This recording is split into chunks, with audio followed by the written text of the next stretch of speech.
Hello everyone, welcome two molecule classes. आज हम पढ़ने वाले हैं एटम्स एंड मॉलिक्यूल्स के बारे में।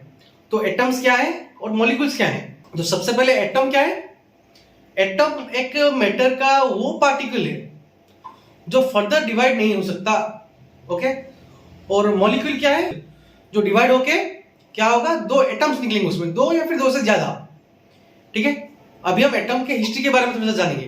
तो एटम्स कहां से आए, कौन निकाले, कौन कौन थ्योरी दिए, उसके पास्ट के बारे में थोड़ा सा जानेंगे। ठीक है। ओके। अराउंड 500 बीसी में हमारे इंडियन फिलोसोफर थे। कौन थे? महर्षि कनड। महर्षि कनड ने हमको ऐसा एक थ्योरी दिया है। उस थ्योरी में वो क्या बताया है कि एक जो पदार्थ होता है ना, पदार्थ यानी मैटर। ओके। पदार्थ यानी मैटर। जो पदार्थ होते हैं वो पदार्थ को अगर हम तोड़ते जाएं, डिवाइड करते जाएं ऑन डिवाइडिंग टिल लास्ट हम तोड़ते जाएं तो हमको लास्ट में एक ऐसा पार्टिकल मिलेगा जिसको हम तोड़ नहीं सकते। उसको क्या नाम दिया है? उसको परमाणु। क्या नाम दिया? परमाणु दिया है उनका नाम। पदार्थ को डिवाइड करते करते करते करते लास्ट वाला पार्ट को क्या नाम दिया है? परमाणु। महर्षि कनड के बाद दो एंशिएंट ग्रीक फिलोसोफर ने, एक थे कौन? एक थे डेमोसिटस और ल्यूसिपस।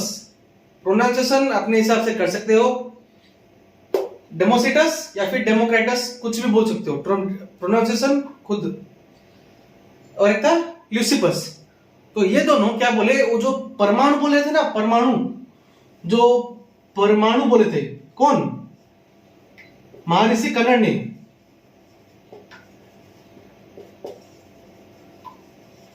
जो महर्षि कनड ने जो परमाणु निकाला था, उस परमाणु को ये दोनों डेमोसाइटस और ल्यूसिपस क्या बोले? एटम्स। क्या बोले? एटम्स। ओके। जो परमाणु है वही एटम है। हिंदी में उसको परमाणु बोलते हैं, इंग्लिश में एटम्स बोलते हैं। ओके। अभी क्या हुआ? अभी एंटोनी एल लेवोइसर ने क्या किया, एक जो डेफिनेशन आता है ना केमिकल साइंस का, क्या है वो?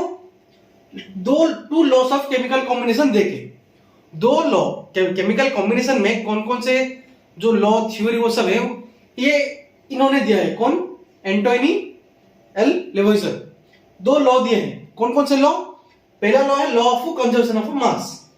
दूसरा लॉ है लॉ ऑफ कांस्टेंट प्रोपोर्शन।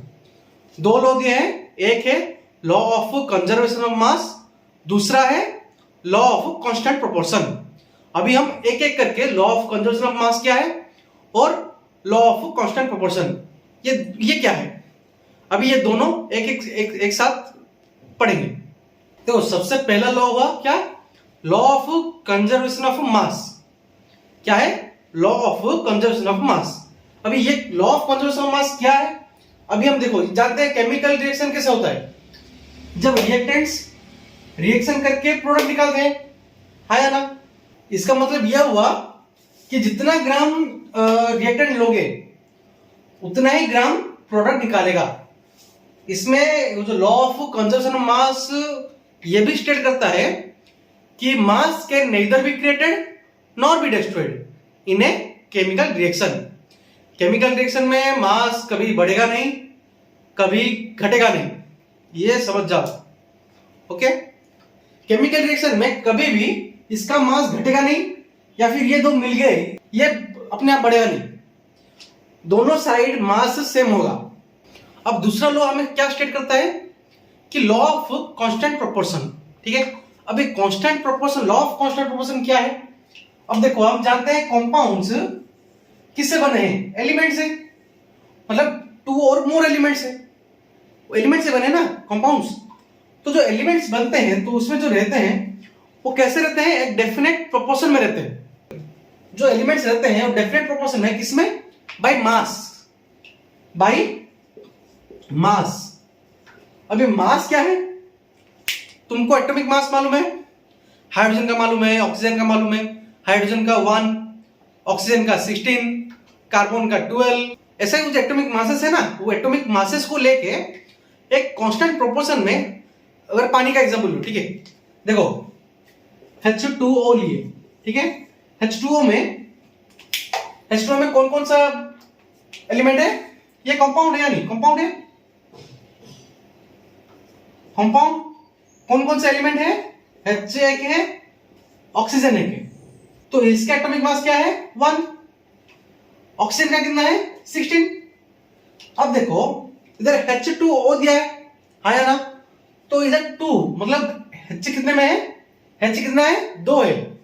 तो ये इंटू 2 होगा तो कितना आया? 2। ये 16 का 16 रखो ये 16 का 16 रखो। तो अगर हमको प्रोपोर्शन दिया ना, प्रोपोर्शन का मतलब हम जानते हैं इस टू, मतलब उसको फ्रैक्शन में रखें, या फिर जो इस टू बोलते हैं ना, इस टू 1:8, या फिर इसका आएगा जो 1:8, या फिर जो बोलते हैं 3:4, 5:6, वैसे प्रोपोर्शन में डालना है तो 2:16। ठीक है, काटो तो आएगा क्या? 1:8।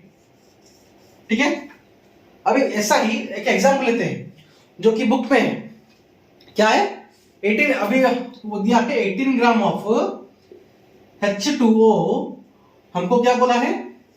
2 gram of hydrogen plus 16 gram of oxygen. ठीक है, क्या बोला है? 2 gram of hydrogen and 16 gram of oxygen. अभी देखो जो पहले हम पढ़े थे law of conservation of mass में, कि मास जो रिएक्टेंट साइड में होंगे उतना ही मास प्रोडक्ट साइड में होगा। अभी देखो ये रिएक्टेंट साइड है 16 ग्राम है, 2 ग्राम है, मिला हो तो 18, ये प्रोडक्ट है 18 ग्राम। जितना वहां पे जितना 18 था, 18 ग्राम रहा, इतना यहां पे भी 18 ग्राम ही रहा। ठीक है, अभी देखो लॉ ऑफ कांस्टेंट मोशन हमको क्या बताता है? ये 2 ग्राम और 16, देखो 2 ये 16, 2:16 करो, दो एक कंपाउंड में जितने भी एलिमेंट्स हैं उनके मास कितने क्या होंगे? एक डेफिनेट प्रोपोर्शन में रहेंगे, डेफिनेट प्रोपोर्शन में रहेंगे। क्या है? देखो काटो तो क्या आएगा? 1:8 आया या नहीं? इसका प्रोपोर्शन क्या आया था? 1:8 आया था। इसको हम क्या बोलते जानते हो ना? रेशियो बाय मास बोलते हैं, रेशियो बाय मास। ठीक है, अभी देखो 1:8 आया ना, रेशियो बाय मास जो आया था H2O का 1:8, 18 ग्राम होगा। एक और एग्जांपल क्या है बुक पे? 36 ग्राम दिया है शायद। देखो 36 ग्राम ऑफ H2O। हमको क्या दिया है? 4 ग्राम ऑफ हाइड्रोजन प्लस कितना बाकी रहा? 32 ग्राम ऑफ ऑक्सीजन। देखो हमको ये बताया। ठीक है, अभी देखो 4, इसका 4 रहा, इसका 32 रहा, 4:32। काटो तो कितना आएगा? 4 1 जा 4, 4 8 जा 32। देखो जितना भी हो ये एक प्रोपोर्शन में रहा या नहीं? ये H और O 1:8 प्रोपोर्शन में रहे, ये भी 1:8 प्रोपोर्शन में रहे, और रेशियो बाय मास तो 1:8 ही आएगा क्योंकि एटॉमिक मास उसका 1 है, इसका 16 है। करो तो 1:8 आएगा। तो ये सब हमको क्या बताता है कि कितना कोई भी एक कंपाउंड में जो भी एलिमेंट्स रहा वो एक डेफिनेट प्रोपोर्शन में रहेगा,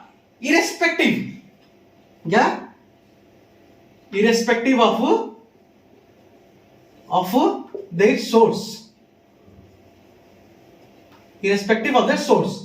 मतलब जितना भी एक कंपाउंड में एलिमेंट रहेंगे वो डेफिनेट प्रोपोर्शन में रहेंगे। कहां से? मतलब कैसे रहेंगे? क्या प्रॉपर्टी है उनमें? बाय मास के प्रॉपर्टी में वो सब एक डेफिनेट प्रोपोर्शन में रहेंगे। जो रेशियो बाय मास बोलते हैं ना, वैसे ही ऐसे ही रहेंगे। लॉ ऑफ कांस्टेंट प्रोपोर्शन खत्म हुआ। लॉ ऑफ कांस्टेंट प्रोपोर्शन अभी के लिए इतना ही। जो टॉपिक है इस चैप्टर में वो सब हम पढ़ेंगे। ऐसे ही नए नए वीडियोस आएंगे नए नए टॉपिक में। अगर वीडियो अच्छा लगे, समझ में आया तो अपने दोस्तों के साथ शेयर करो। ठीक है, कुछ जान पाए, अगर कुछ ना भी जान पाए तो कमेंट सेक्शन में कुछ भी अगर डाउट हुआ तो कमेंट सेक्शन में लिखो, हम सॉल्व करेंगे। चलो फिर मिलते हैं अगले वीडियो में नए टॉपिक के साथ। Thanks for watching and be kind to stray animals. Okay, जितना आप लाड प्यार अपने पेट एनिमल्स को करते हो उतना ही स्ट्रे को दो, क्योंकि तुम घर में रहने वाले को खाना देते हो, केयर करते हो, उनको केयर करने के लिए कोई नहीं होता। उनको प्यार दो, उन्हें भी प्यार चाहिए, केयर चाहिए। समझ रहे हो? उनको भी हेल्प करो।